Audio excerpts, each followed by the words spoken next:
નગરપાલિકાની સાધારણ સભામાં હંગામો, જોરદાર હંગામો.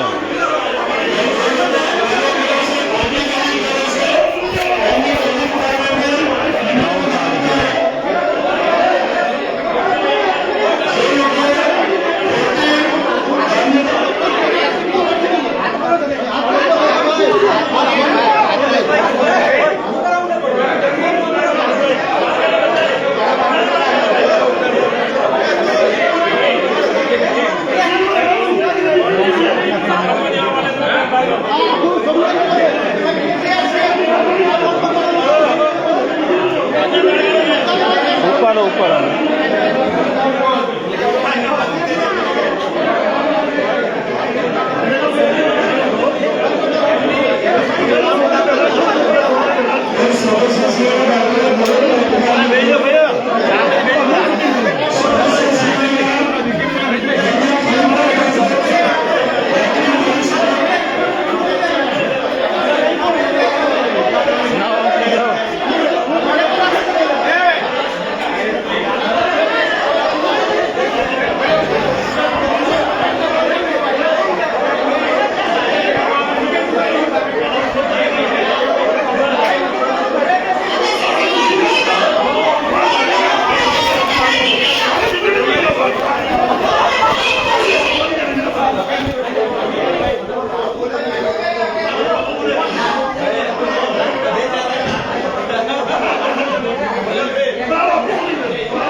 ભાજપવાળાની દાદાગીરી જોઈ શકો છો. વિરોધ પક્ષને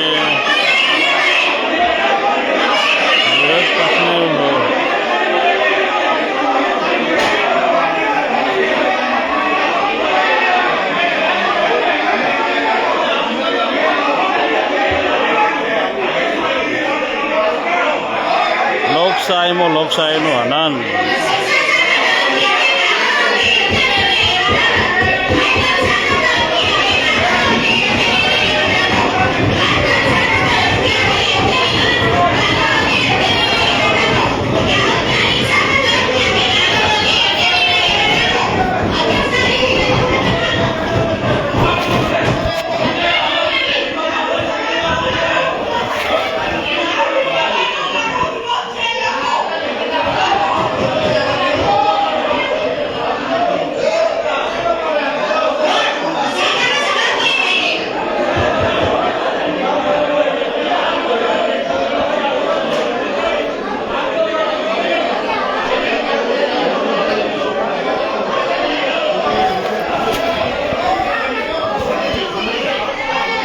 વગર કોઈ પણ સાધારણ સભામાં કંઈ પણ ઠરાવ વગર સાધારણ સભા રદ કરવામાં આવી છે. એ લોકશાહીના આનંદ સમાન છે.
પ્રમુખ નથી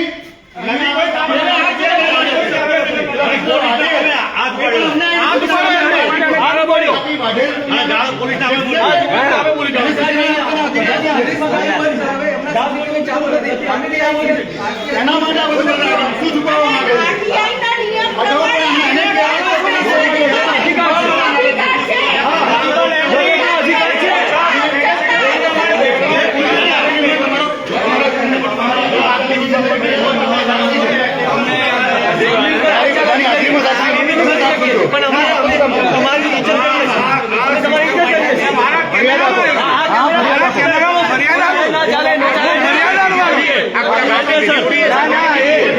મારામારી કરવાની વાત કરે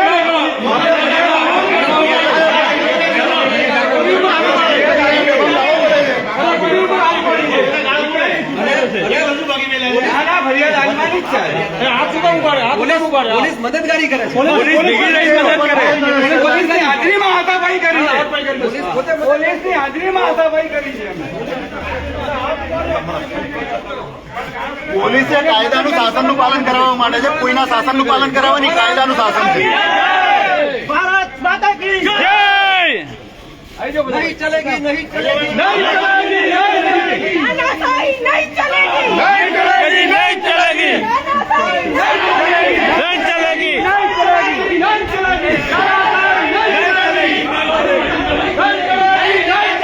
तानाशाही नहीं चलेगी, तानाशाही नहीं चलेगी. जब जब भाजपा डरती है पुलिस आगे करती है, जब जब भाजपा डरती है पुलिस आगे करती है, जब जब भाजपा डरती है पुलिस को आगे करती है, जब जब भाजपा डरती है पुलिस को आगे करती है, जब जब भाजपा डरती है पुलिस को आगे करती है. साधारण सभा लोकोनो हक,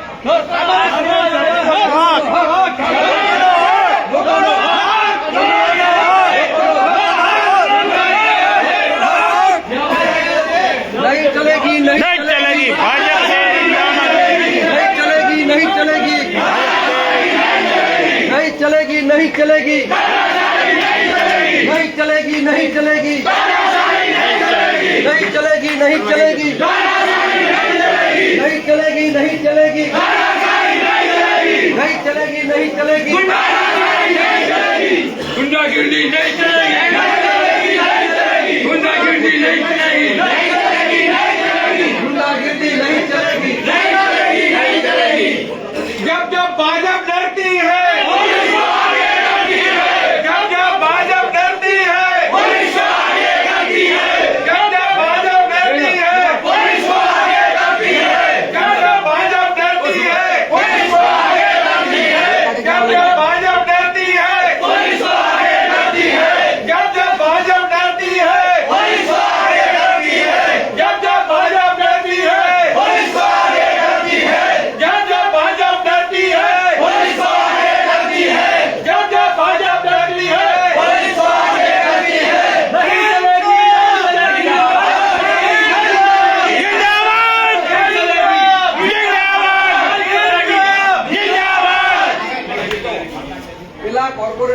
પાડે છે એ માફી માંગે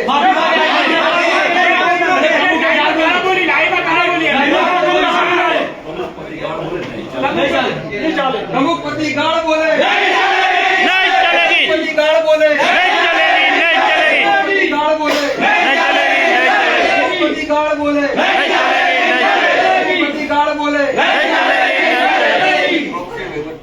પ્રોક્સી વહીવટ બંધ કરો. પ્રોક્સી વહીવટ બંધ કરો. પ્રોક્સી વહીવટ બંધ કરો. પ્રોક્સી વહીવટ બંધ કરો. પ્રોક્સી વહીવટ બંધ કરો.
આજે જે ડીસા નગરપાલિકાના હોલમાં સાધારણ સભા હતી તો મિત્રો સાધારણ સભામાં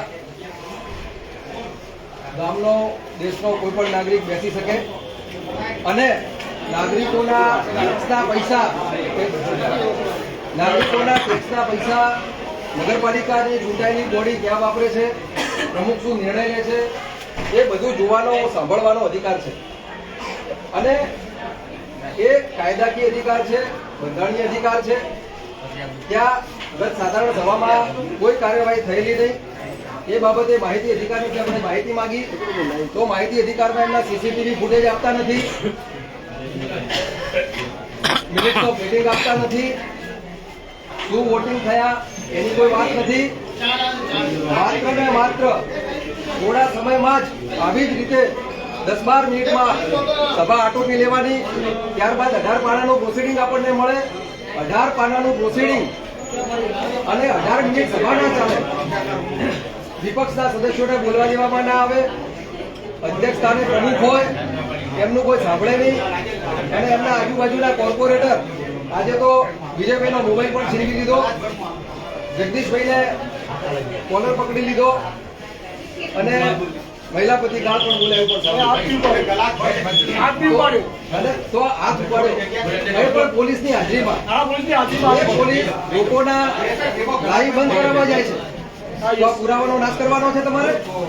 પેલા નગરપાલિકા અને પોલીસ સંયુક્ત થઈને આ બધા ધંધા કરવાના છે, લોકોના અધિકારોને મારવાના છે, પોતાની કૃત્યો થઈ રહ્યા છે. ક્યાં આ કોઈ સરઘસ ચાલે છે કે શું? આ લોકોના ટેક્સના પૈસા છે બધા.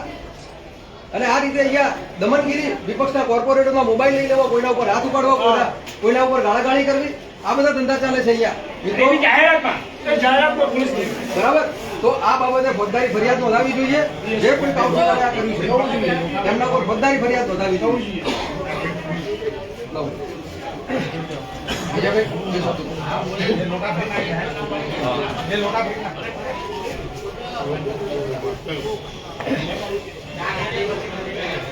ભારત માતા કી જય. મિત્રો, આજે હું નગરપાલિકામાં શું વાત કરવાનો હતો એ તમને પહેલા કહું એટલે તમને ખ્યાલ આવે કે અમે ડીસાના લોકોના નગરના હિતોની વાતો શું કરવાના હતા. પરંતુ આ દમનકારી લોકો જેમને લોકશાહી કોઈ લેવા દેવા નથી, જેમને લોકશાહીના દુશ્મન છે, લોકશાહીનું ખૂન કરવામાં માને છે, એવા લોકોએ આજે અમારા ઉપર જે અમાનવીય અત્યાચાર કર્યા છે એનો હું સખતમાં સખત શબ્દોમાં વિરોધ કરું છું. આજે મારે એમને એવું કેવું હતું કે ભાઈ બાંગ્લાદેશમાં હિન્દુ સમાજ ઉપર અત્યાચાર થઈ રહ્યો છે, તો શું ડીસા નગરપાલિકાના ડીસાના નગરજનોની આના શતાબ્દીઓની એવો નિંદા પ્રસ્તાવ આપણે ના કરી શકીએ? બાંગ્લાદેશનો હિન્દુ મારો ભાઈ જેની અત્યારે લોકો નિર્મળ હત્યા કરી રહ્યા છે, તો એક નિંદા પ્રસ્તાવ થાય. અલા તમારો અહીંયા ભાજપનો કોઈ નેતા ખાલી એને સામાન્ય ઓલું હોય એમાં તમે અહીંયા પ્રસ્તાવ લાવો છો, તો બાંગ્લાદેશના હિન્દુ સમાજ ઉપર જયારે અત્યાચાર થતો હોય ત્યારે આપણે એમને એવું કીધું કે તમે એક નિંદા પ્રસ્તાવ કરો, તો શું અમને આ હિન્દુત્વની વાતો કરવા વાળા લોકોને આવી માનસિકતા છે કે જે બાંગ્લાદેશના હિન્દુ સમાજ ઉપર જયારે મેં એમને કીધું કે એના પર ઠરાવ કરો ત્યારે એમને કીધું કે નહીં થાય? આ વસ્તુ વ્યાજબી છે? ગ્રામજનો બેઠા છે, વ્યાજબી છે? મારી બીજી વાત એવી હતી કે આપણા વંદે માતરમ ગીતે 150 વર્ષ પૂરા થયા છે, તો 150 વર્ષ પૂરા આપણું ગૌરવ છે. માં ભારતીનું ગૌરવ વધારવાની વાત છે. વંદે માતરમ ગીતે 150 વર્ષ પૂરા થયા હોય એના માટે અભિનંદન ઠરાવ પાસ થાય. અમારી આ વાત હતી અને જો એમને વિશ્વાસમાં લખેલું છે. આ મુદ્દાઓ લખીને હું લાવ્યો છું. મેં એક બીજો એવો મુદ્દો લખ્યો હતો એમને કે આપણો દેશ ઓપરેશન સિંદૂર, દેશના આપણા જવાનોએ, વીર જવાનોએ ખૂબ શૌર્યનું કામ કર્યું હતું. એમના ઉપર અભિનંદન પ્રસ્તાવ કરો તમે. અમારે આવા અભિનંદન પ્રસ્તાવ કરવા તો અમે લખી લાયા છીએ. આ અમે બોલ વાગ્યા એટલે આ લોકોએ એમની તાનાશાહી કરી અને દાદાગીરી કરવાનું ચાલુ કર્યું. બોલો, કર્યું કે ના કર્યું? ભાઈ દાદાગીરી ચાલશે? ચાલશે કોઈને? આ કોઈના બાપની જાગીર નથી. આ ડીસા નગરપાલિકા ડીસાની જનતાની જાગીર છે. ડીસાની ભોળી જનતાએ તમને વોટ આપી દીધા એટલે તમે એમના બોસ થઈ ગયા છો. આ બોસગીરી નહીં ચાલે. આ બોસગીરી બંધ કરી દો, બાકી જનતા હવે તમને કોલરથી પકડવાનું ચાલુ કરશે. મિત્રો, વિરોધ પક્ષના સભ્યો હોય, ચૂંટાઈ આવ્યા હોય, 10,000 લોકોનું પ્રતિનિધિત્વ કરતા હોય, શું એમને તમે દબાઈ દેવાના? એમના મોબાઈલ છીનવાનો આ વ્યાજબી છે? આ દાદાગીરી, ગુંડાગીરી વ્યાજબી છે? પોલીસની દમનગીરી નહીં ચાલે. જયારે જયારે એમને ડર લાગે એટલે પોલીસને આગળ કરે. હવે પોલીસના જવાનોને હું કહી દઉં છું, બે કાન ખોલીને સાંભળી લે. 2027 આવી છે. ન કરે નારાયણે જો સરકાર ચેન્જ થઈ તો આ દરેક વસ્તુનો હિસાબ થશે. 27માં સરકાર નહીં બદલાય તો 32માં બદલાશે. 32માં નહીં બદલાય તો 38માં બદલાશે. આ તમે કોઈના ભેગા ગેરકાયદેસર મંડળીઓ રખીને અમારા ઉપર તમે અત્યાચાર કરવાનો ટ્રાય કરો છો. અમારો સાથી સાથે છે જગદીશભાઈ ઉપર હુમલો કરવાનો ટ્રાય કર્યો છે. આ હુમલો ચાલે? અરે મારા ઉપર હાથ ઉપાડેલો, આ ડીસાની જનતાનો હાથ કાપી નાખે એવી તાકાત છે ડીસાની જનતાનો. અને આવનારી ચૂંટણીની અંદર ડીસાની જનતાનો લકડા તોલ જવાબ આપશે. 27માં જવાબ આવશે સાહેબ. આ લોકો બધા બહાર કાઢશે. બીજું હું કહી દઉં છું, જે ભ્રષ્ટાચારીઓ છે એમને ખાસ કાન છોડીને સાંભળી લે. ભ્રષ્ટાચારીઓ કાન છોડીને સાંભળી લે. ડીસા નગરપાલિકાની અંદર તમે ડીસાની જનતાને